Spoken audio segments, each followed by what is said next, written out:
All right, guys, we had a great morning. Could not be more proud of our horses and the program we've got going. Trevor, I'll start with you. Won the world on Darkk Side. And to be clear, this is Darkk Side and that is Kilo because they look exactly the same. But tell us a little bit about your run. Like, you went for it, and it was awesome. I had kind of didn't score as well as I wanted to in the prelims.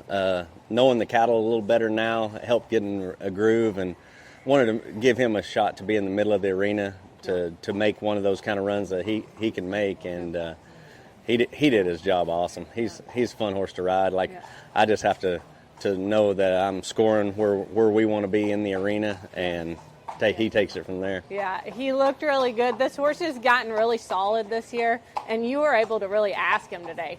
Yeah, and that's a really good point, because he's 4, but he's really not. You know, when you ride him, you can, like say, put your hand down. The steer kind of came to us a little bit, made it a little tougher, but on a lot of horses, it would have panicked me a little bit, but he handles all those situations really good. And I think a cool point to this, and a lot of credit to Miles and you, is this horse, were we roping on him this time last year?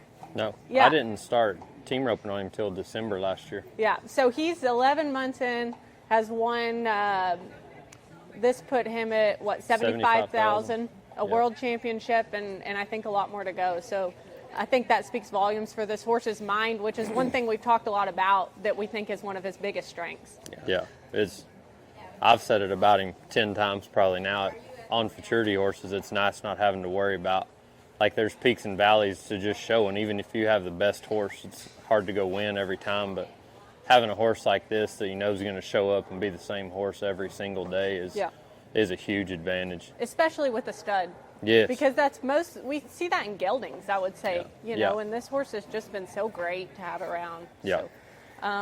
So another thing I'd like to touch on is we talked about this horse when we got started on him. Miles and I were talking about it. We made this video and we talked about him, and you guys believed in him from the beginning. And tell me a little bit about the strengths that you believed in from the beginning that you feel like now have made him what he is. Yeah, just the trainability. Like I said, I think from when I first started heading on him and heeling on him to when we took him to Buckeye, I want to say that he had less than 60 days of heading, and he won second out there by like 100th of a point behind the Bama Cat gelding that he rode this year, which is probably one of the best 4-year-old head horses that's ever been futurity. Yep.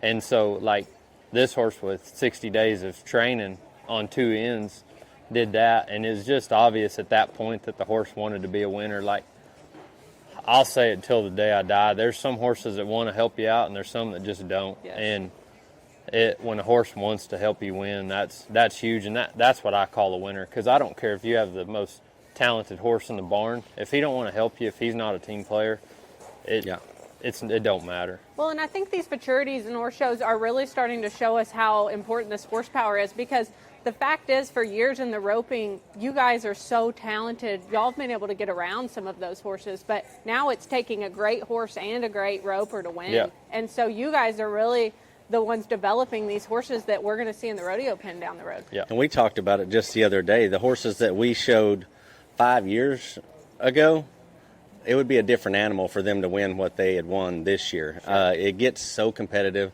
You said it, it's not just about what you can do with your rope anymore, because now the level of horses that we're competing on, it changes. It's a moving target, and you better be on your game. I don't care how good you can use your rope.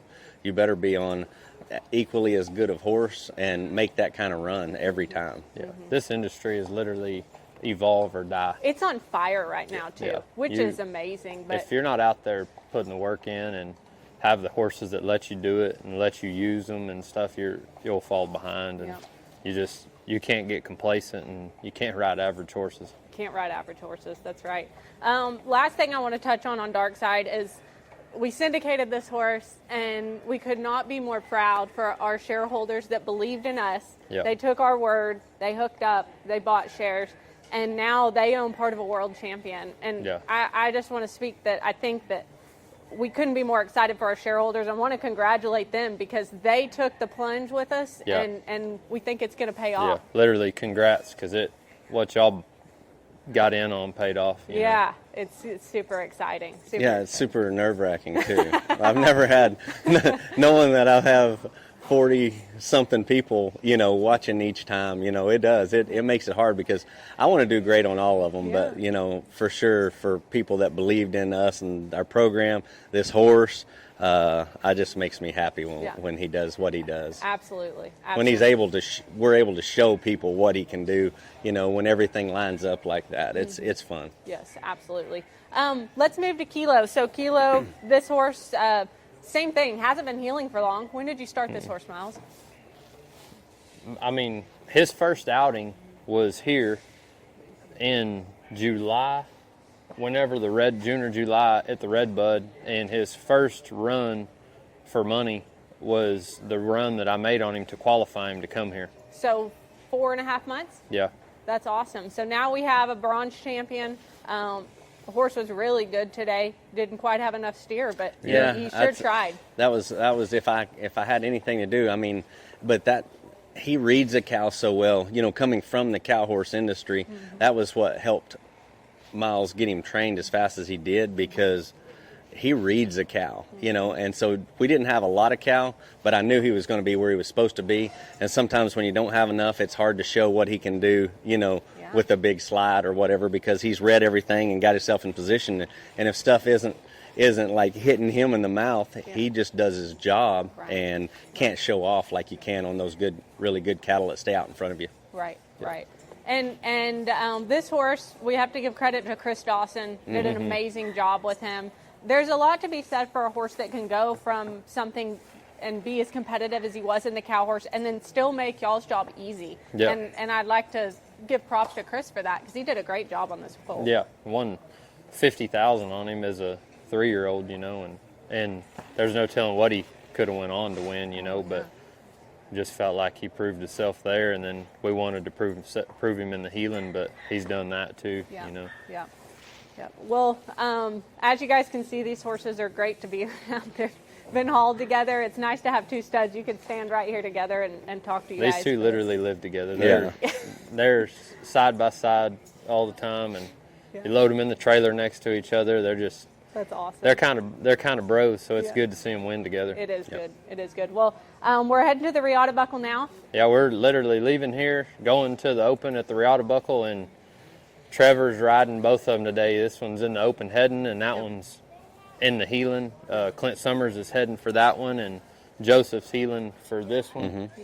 And then I'm riding Gold Rush. Cool. So. And we've got horses that we're just taking to the Regatta, and again, that's so much easier on those horses because we've been preparing them for that setup. Yeah. And as always, the studs, having to pull double duty, it's hard to get them ready for this show and then show them in the way that you feel like they need to be shown here, and then go straight to jackpotting on them 3 or 4 hours later. But luckily they have the minds to do polar it. opposites in a matter of 6 hours. I've watched him get this horse ready and that horse to come around there and tighten down or to hit their tail and do all this stuff to come be competitive here, and now we're going to jackpot on them today, and that's two different runs, to be clear, with people that aren't 100%. super familiar with team roping. Like, to get a horse ready for a judged event, and especially an AQHA judged event, it's totally different than going for a time. Yeah. So Yeah.